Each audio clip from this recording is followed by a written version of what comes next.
કે રે તો મન નથી આવતું મન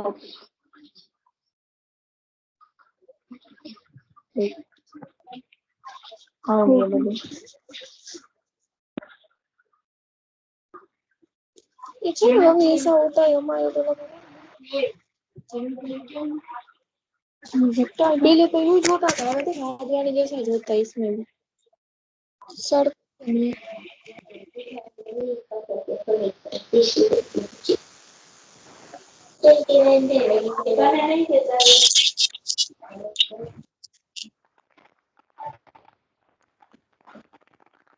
कौशिकी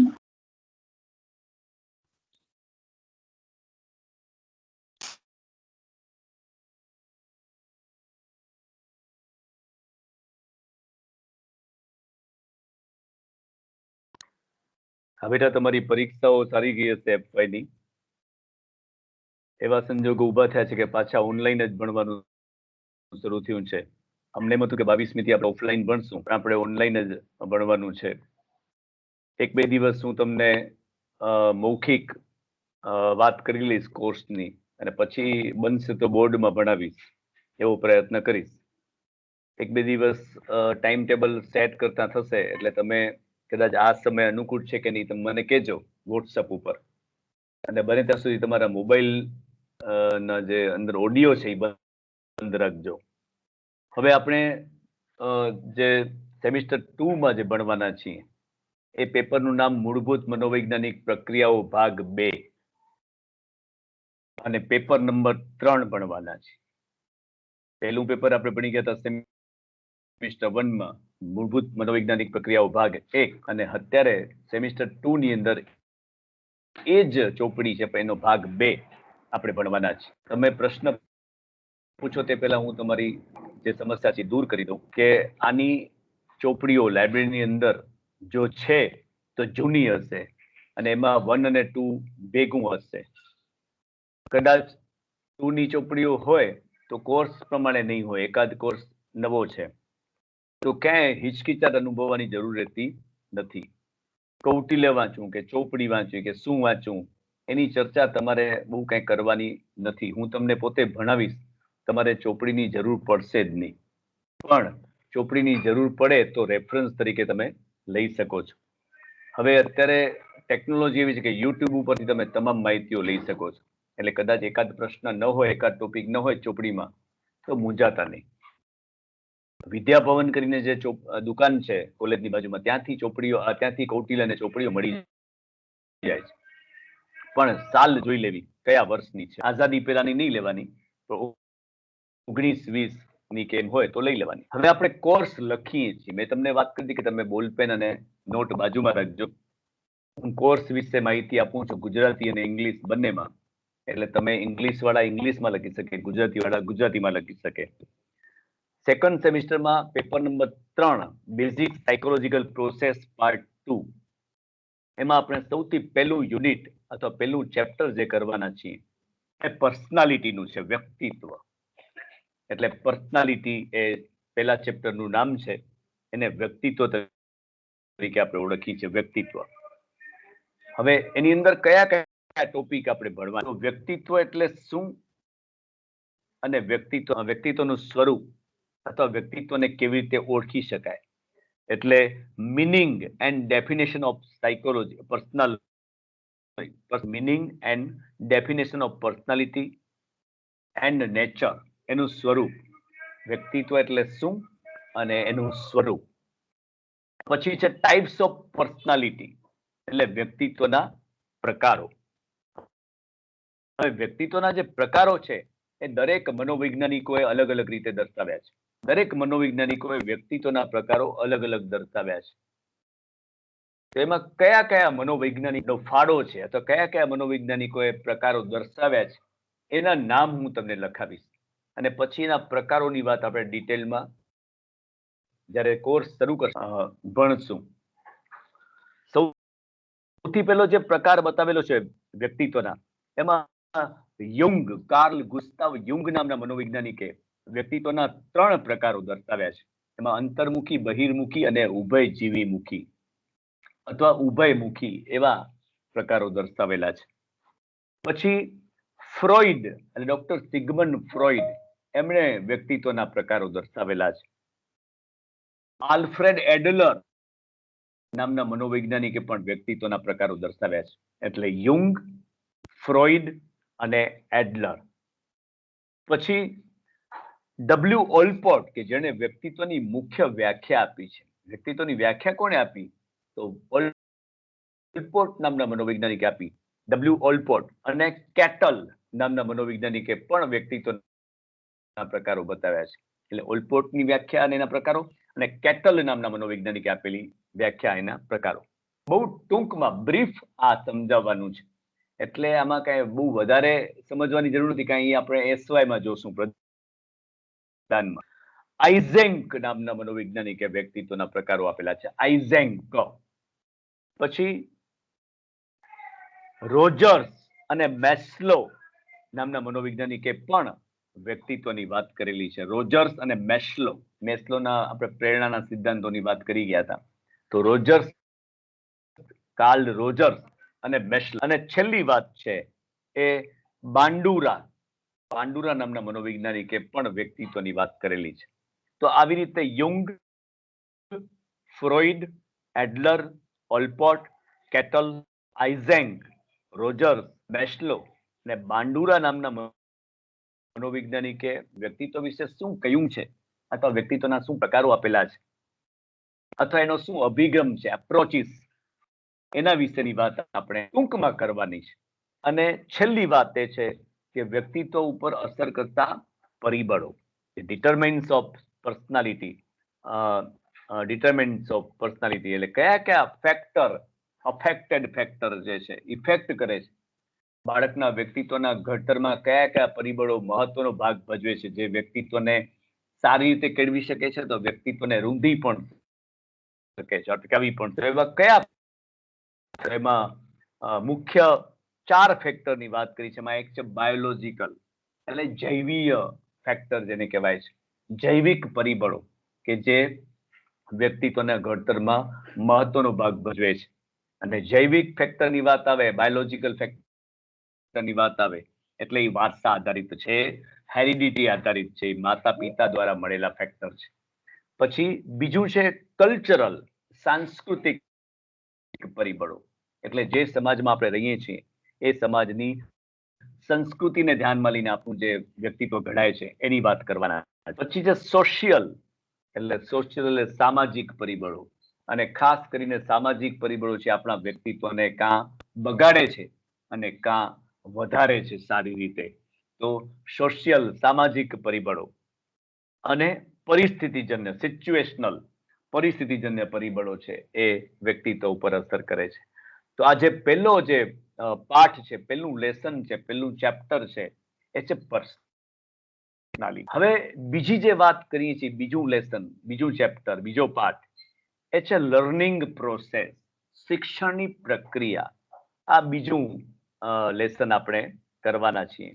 હવે લર્નિંગ પ્રોસેસ એટલે શિક્ષણ એટલે શું? તો meaning and definition of learning. કોને શીખવું કહેવાય? આપણે ઘણી વસ્તુઓ શીખીએ છીએ. એવું કહેવાય છે કે બાળક જન્મે છે પછી શીખે છે, શીખીને જન્મતું નથી.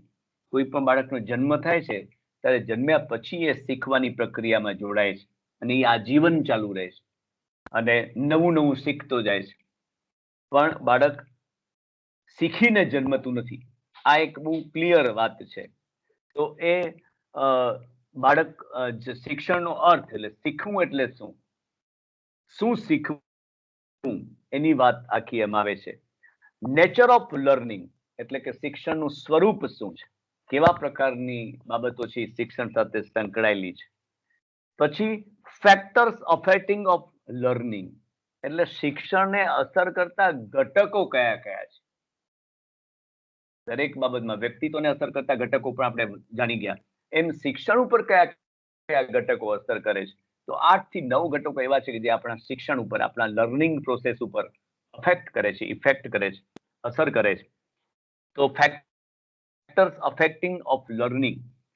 ટ્રાન્સફર ઓફ ટ્રેનિંગ, શિક્ષણ સંક્રમણ જેને કહેવાય છે, અથવા તો જે તાલીમ છે એનું સંક્રમણ કેવી રીતે થાય છે, એ એક નવો મુદ્દો છે એ પણ આપણે શીખવાના છીએ.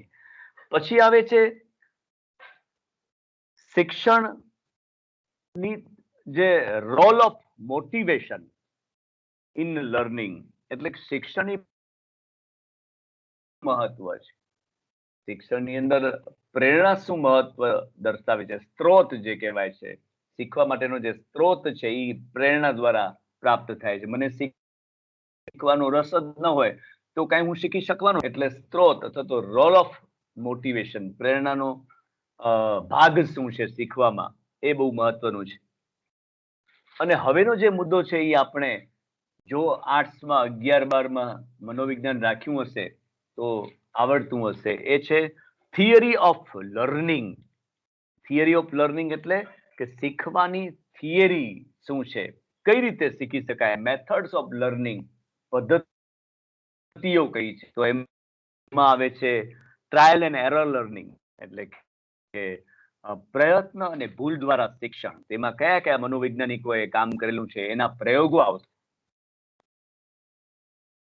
તમને પ્રયત્ન અને ભૂલને લગતું શિક્ષણ એની વાત છે. તમને કઈ પણ પ્રશ્ન હોય તો તમે વોટ્સઅપમાં છેલ્લે 5 મિનિટ મૂકજો. અત્યારે વચ્ચે પ્રશ્ન નહીં કરતા, કારણ કે 3 લેક્ચર સળંગ છે, SY, TY ને FY, એટલે છેલ્લે તમે વોટ્સઅપમાં પ્રશ્ન મૂકી શકો છો. ન સમજાય તો એનો જવાબ હું તમને સગવડ આપીશું તો કાલે આપીશ. તો પહેલું જે પદ્ધતિ છે પ્રયત્ન અને ભૂલ દ્વારા શીખ. બીજું છે ક્લાસિકલ કન્ડિશનિંગ, શાસ્ત્રીય અભિસંધાનની પદ્ધતિ દ્વારા શિક્ષણ.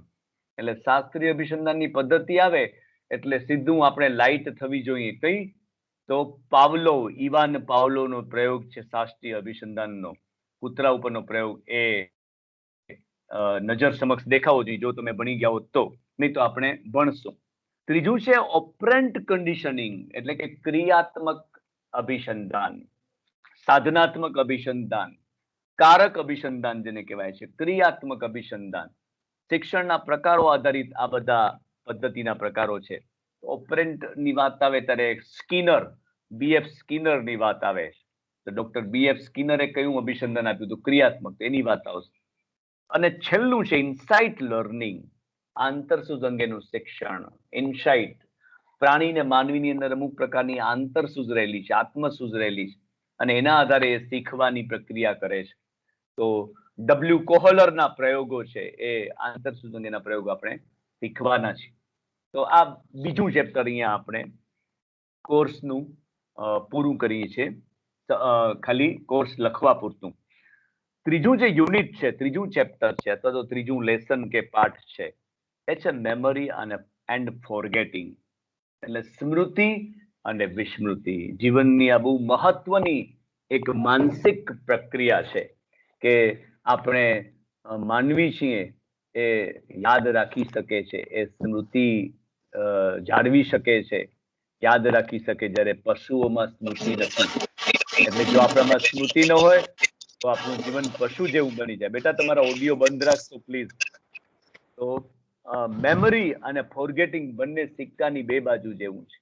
આપણે યાદ પણ રહે છે અને આપણે ભૂલી પણ જઈએ છીએ, વિસ્મૃતિ પણ થાય છે, વિસ્મરણ પણ થતું જોવા મળે છે. તો સૌથી પહેલી વાત કરશું આપણે મેમરી, એટલે સ્મૃતિ કે સ્મરણની વાત કરવાના છીએ.